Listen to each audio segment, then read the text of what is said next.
Bam, you basically have 24 minutes Oh left. my God! Masyado ako na-excite, no? Dapat sa akin mga 5 hours. Yeah, we're going to end the meeting whether you like it or not. Oh my God! O, sige, bibilisan na natin, ha? Okay, so bibilisan na natin. Pero napaka-importante yun eh. Yun, no? So, ano ba yung mga difficulties that we are encountering right now? So, syempre, ani mo, no? Let's be realistic, no? Una, virtual team management, may mga challenges yan. Struggles with communication. Una yan. Communication is in fact the biggest challenge right now for companies. Kahit na ba sabihin nila, uy, meron kami mga tools.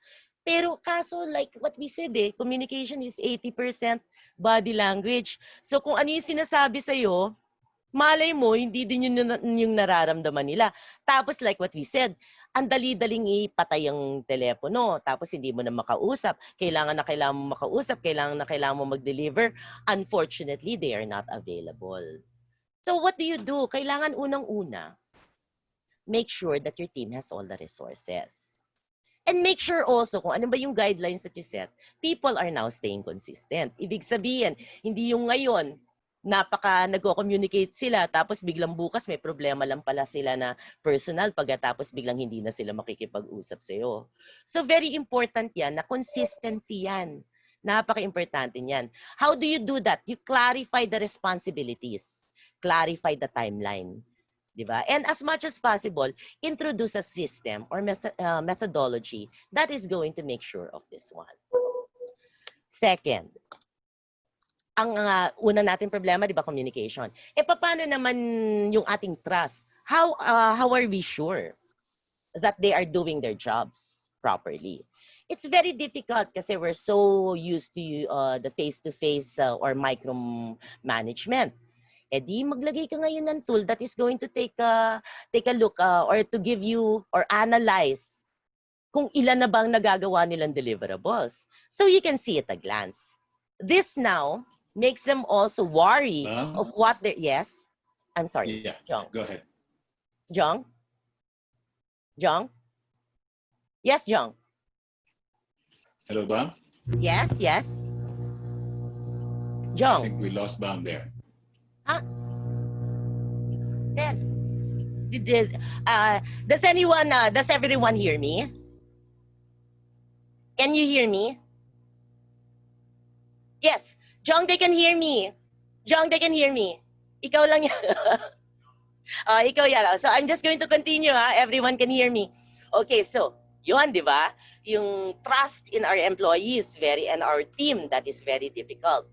Remember this, in trust, no, over-communicating is even better than under-communicating. So if you do not trust at the start, edi communicate, tanong ka ng tanong. Pero ang maganda niyan is we need to have a tool in order to ensure us, sa umpisa pa lamang, that our team is doing what they're supposed to do. Okay, another one, problem, maintaining a productive schedule. Sa ngayon, we are still following the 9 to 5, right? But maybe it's about time, because lalo na for our teams who had to go back or who are stuck in other countries, no? Maybe we have to get feedback from our teams, ask them, ano ba talaga yung oras? Kasi syempre, nasa bahay ka eh. Of course, there are other factors na you have children who are still in school, right? You also have some other responsibilities. Maybe yung husband niya or yung wife niya nawala ng trabaho, and so they now have their own business of producing things and selling things online.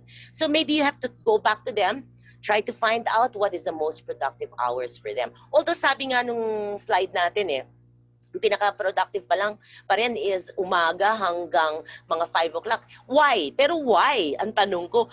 Kasi this became a habit for us. Yung 8 or 9 to 5 became a habit. So we adjusted.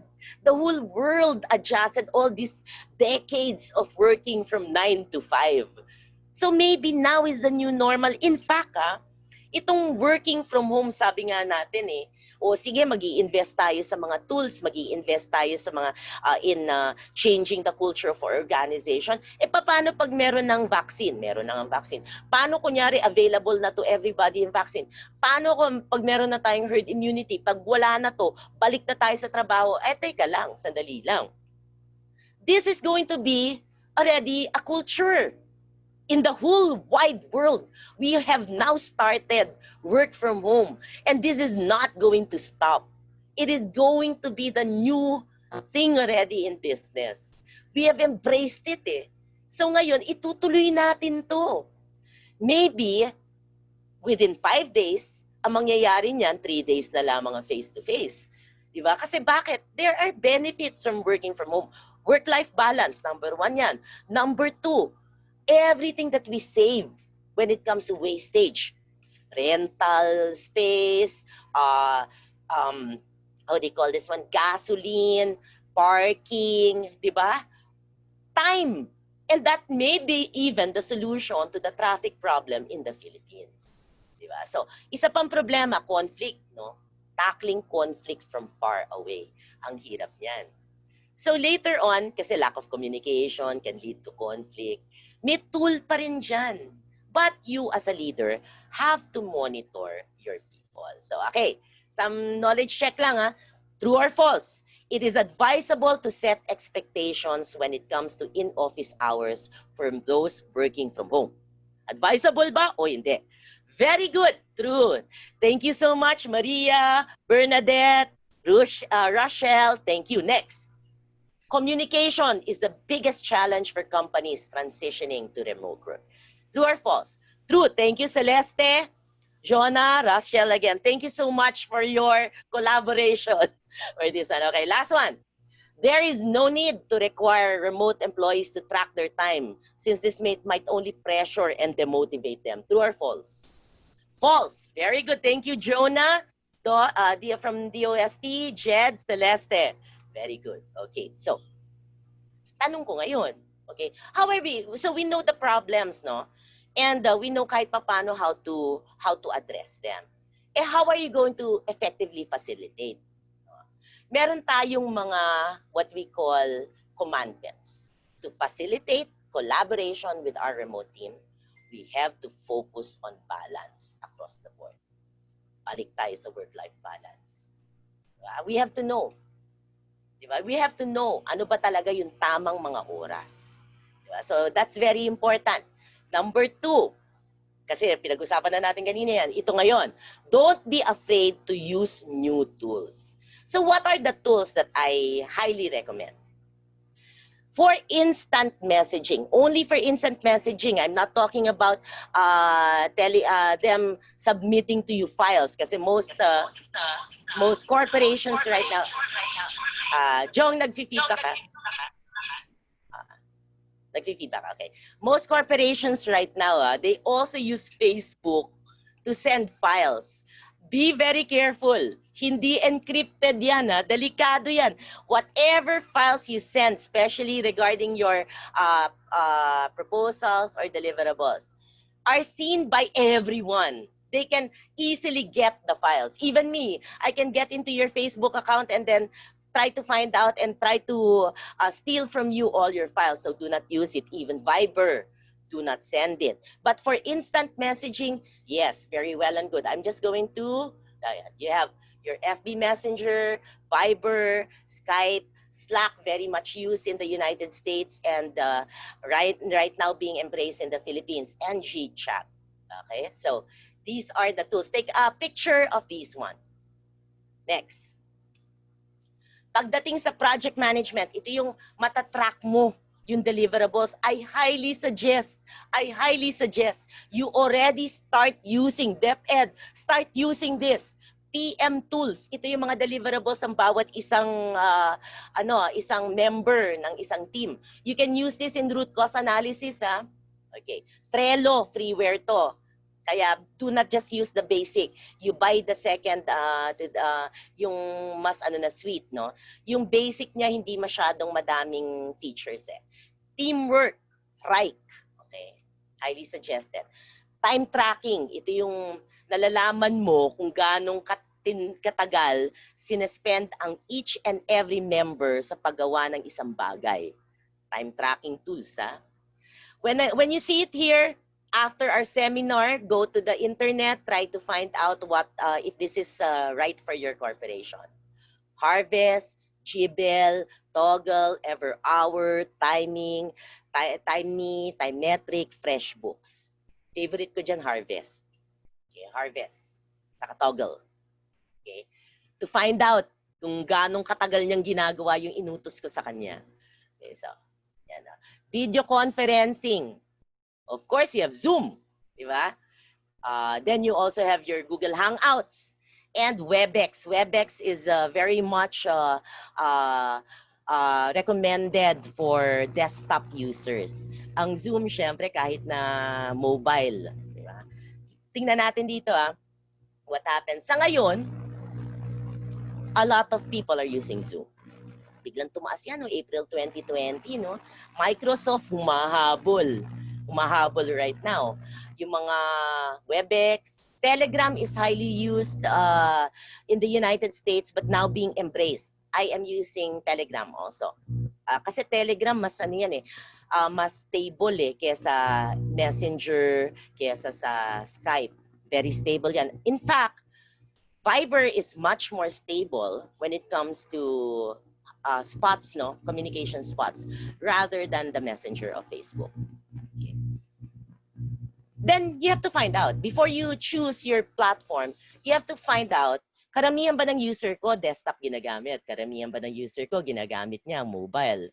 So ito yan, I'd like you to take a photo of this screen for you to find out to what to use. If most of them are using, let's say, desktop, then Microsoft Teams ang gamitin natin for project management.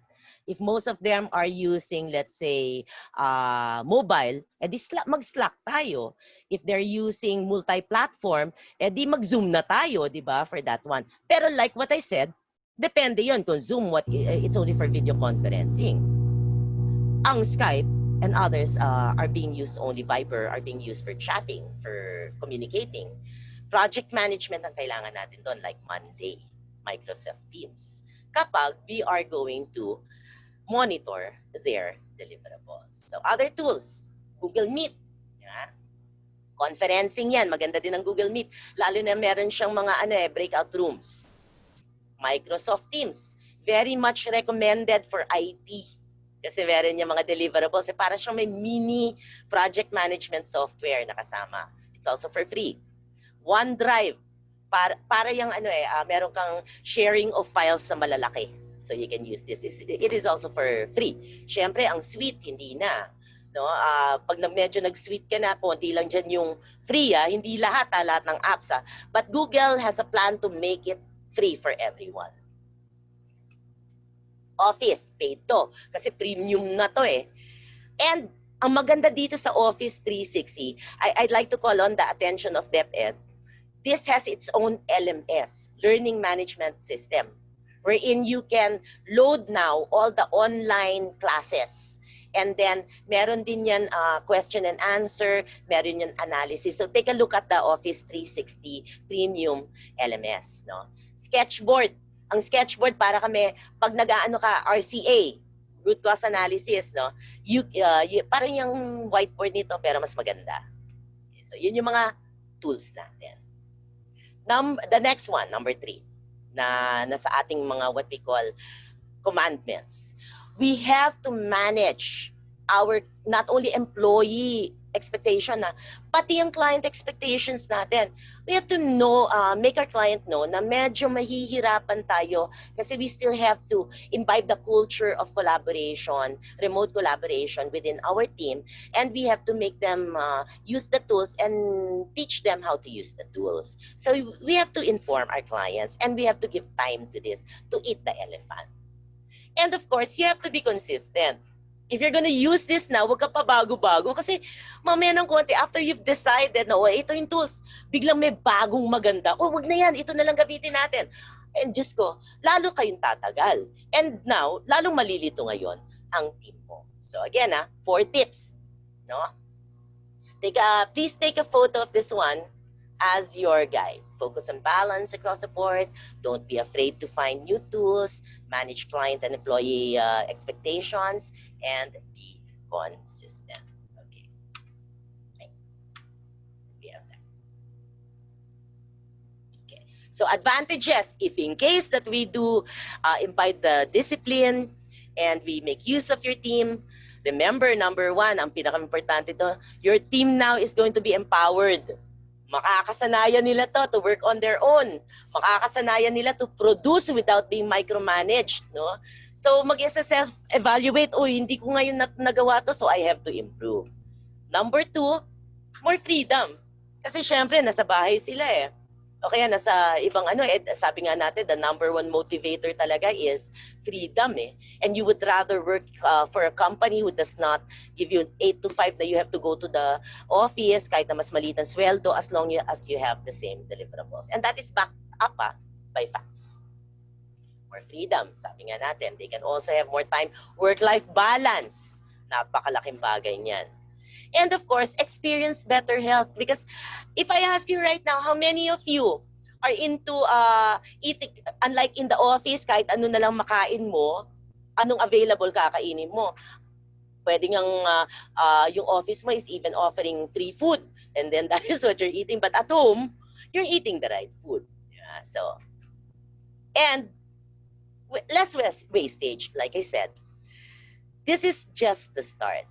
Whatever you learn right now, whatever you invest in right now is going to be something that you're going to be using not only pagtapos na yung crisis, but so forth and so on. This is going to be the new normal. People now have embraced this. And if you ask yourself, do I want to go back to the 8 to 5, traveling for 6 hours a day, go to the office? As an owner, business owner, do I want to rent that humongous space and then maintain all those computers and then spend for all the office supplies out there? Whereas, by just investing in a tool and ensuring the discipline of my people when it comes to collaboration and deliverables, I produce, not only survive, but thrive. I produce, not only produce what's needed, but overproduce, because of all the advantages that we just mentioned a while ago. So this is going to be the normal. WAFAM is going to be the normal. Of course, learning from home may not be, pero I'm sure, mark my words, a big percentage of learning and training is going to be done remotely already from now on. This is a new world. So those are with all those advantages. So with that, Jong, we very well know that this is not a new thing. This is not what we call the new normal, but the now normal. So again, before the tools comes the discipline. And once that you start it within your own corporations and team, it takes a single step. And that single step to change becomes a habit. And that habit becomes a way of life. A way to promote collaboration within our team and not only survive, but thrive in this now normal. Thank you so much. Thank you very much, Bam. Amazing talk right there. A lot of insight from Bam. Well, if you have questions right now, now is the time to raise those questions in the chat box. Please feel free to type your questions. And while we wait for their questions, Bam, I like that part when you said that the discipline should come first before the tools. And I really appreciate you sharing a lot of tools this afternoon. So I think it's going to be very helpful for our participants today. My question to you is that where can we buy a tool to create the discipline? Okay, a while ago, okay, that I have an answer to that one, Jong. Attend the leadership seminar of AGF, di ba? In order for us to be able to share to you how to create a culture of leadership within organizations. That's available, di ba? John, they can enroll for that one. Right, right. Thank you, Bam. I love this talk that you gave today. It gives us a lot of insight about how do we respond to this, and really we have no choice but to embrace this because this is now the normal. I like that. Thank you, Bam, for sharing your wonderful insights today.